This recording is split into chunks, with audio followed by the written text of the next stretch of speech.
ನಮಸ್ಕಾರ. ತುಮಕೂರು ಮತ್ತು ಮೈಸೂರು ಯಜ್ಞಗಳ ಯಶಸ್ಸಿನ ನಂತರ ಈಗ ನಾವು 3ನೇ ಯಜ್ಞಕ್ಕೆ ಕಾಲಿಡ್ತಾ ಇದ್ದೀವಿ. ಬರುವ ಆಗಸ್ಟ್ ತಿಂಗಳಲ್ಲಿ ಆಗಸ್ಟ್ 15ರಂದು ದೊಡ್ಡಬಳ್ಳಾಪುರದಲ್ಲಿ ನಿಮಗೆಲ್ಲ ಗೊತ್ತಿರೋ ಹಾಗೆ ಯಜ್ಞನ ಅರೇಂಜ್ ಮಾಡಿದ್ದೀವಿ. ಅಯ್ಯಪ್ಪ ಸರ್ ಇದರ ನೇತೃತ್ವ ವಹಿಸ್ಕೊಂಡಿದ್ದಾರೆ. ಹಾಗಾಗಿ ತಾವೆಲ್ಲರೂ ಈ ಯಜ್ಞಕ್ಕೆ ಕಂಪಲ್ಸರಿ ಬರಲೇಬೇಕಂತ ನಾನು ಈ ಮೂಲಕ ತಮ್ಮಲ್ಲಿ ಕೇಳ್ಕೊಳ್ತಾ ಇದ್ದೀನಿ.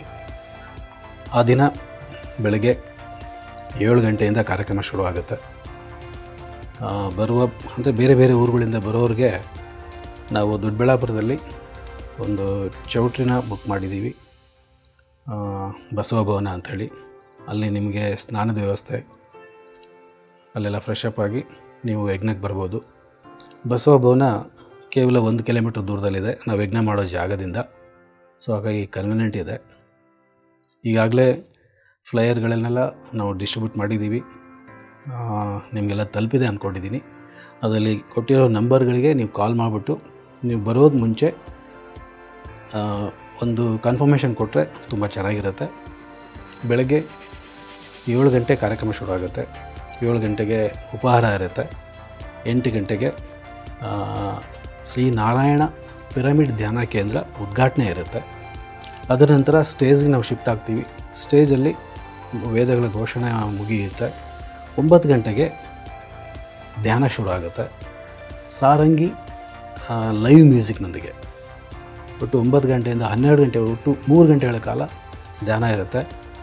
ಅದರ ನಂತರ 12 ಗಂಟೆಯಿಂದ 1 ಗಂಟೆವರೆಗೂ ನಮ್ಮ ಆತ್ಮೀಯ ಮತ್ತು ಪ್ರೀತಿಯ ನಮ್ಮ ಕೋಚ್ ಆದ ಅಯ್ಯಪ್ಪ ಪಿಂಡಿಯವರಿಂದ ನಿಮ್ಮ ಜೊತೆ ಮಾತುಕತೆ ಇರುತ್ತೆ.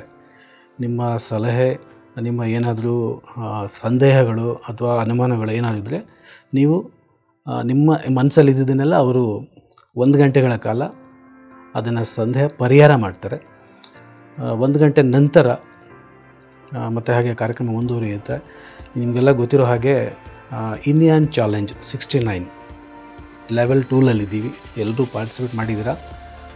ಆ ದಿನ ಕೊನೆ ದಿನ. ಸೊ ಅವತ್ತು ಯಾರು ಕಂಪ್ಲೀಟಾಗಿ ಚಾಲೆಂಜ್ನ ಮುಗಿಸಿದಿರಿ ಅವರೆಲ್ಲರಿಗೂ ಕೂಡ ಸರ್ಟಿಫಿಕೇಟ್ ಮತ್ತು ಮೆಡಲ್ನ ಕೊಡಲಾಗುತ್ತೆ. ಅದು ಅಯ್ಯಪ್ಪ ಸರೇ ಸ್ವತಃ ಅವ್ರ ಕೈಯಿಂದ ಕೊಡ್ತಿದ್ದಾರೆ. ಅದರ ನಂತರ ಮತ್ತು ಮಾಸ್ಟರ್ಸ್ಗಳು, ಬೇರೆ ಬೇರೆ ಮಾಸ್ಟರ್ಸ್ಗಳ ಮೆಸೇಜ್ ಇರುತ್ತೆ. ಜೊತೆಗೆ ನಮ್ಮ ಕಡೆಯಿಂದ 6 ಬುಕ್ಗಳ ಒಂದು ಗೊಂಚಲು, ಒಂದು ಗುಚ್ಛ ಇರುತ್ತೆ. ಅದು ನಿಮಗೆ ಉಚಿತವಾಗಿ ಸಿಗುತ್ತೆ. ಜೊತೆಗೆ ನಮ್ಮ ಧ್ಯಾನ ಕಸ್ತೂರಿ ಕೂಡ ನಿಮಗೆ ಉಚಿತವಾಗಿ ಸಿಗುತ್ತೆ. ಆದ ನಂತರ ಊಟದ ವ್ಯವಸ್ಥೆ ಇರುತ್ತೆ. ಸೊ ಇದು ಆ ದಿನದ ಒಂದು ಕಾರ್ಯಕ್ರಮ ವಿವರ. ಸೊ ಹಾಗಾಗಿ ಈ ಮೂಲಕ ತಮ್ಮಲ್ಲಿ ವಿನಂತಿಸಿಕೊಳ್ಳೋದೇನೆಂದರೆ, ಯಾವುದೇ ಕಾರಣಕ್ಕೂ ಯಾರೂ ಕೂಡ ಮಿಸ್ ಮಾಡದೆ ಕಂಪಲ್ಸರಿ ಬರಬೇಕು.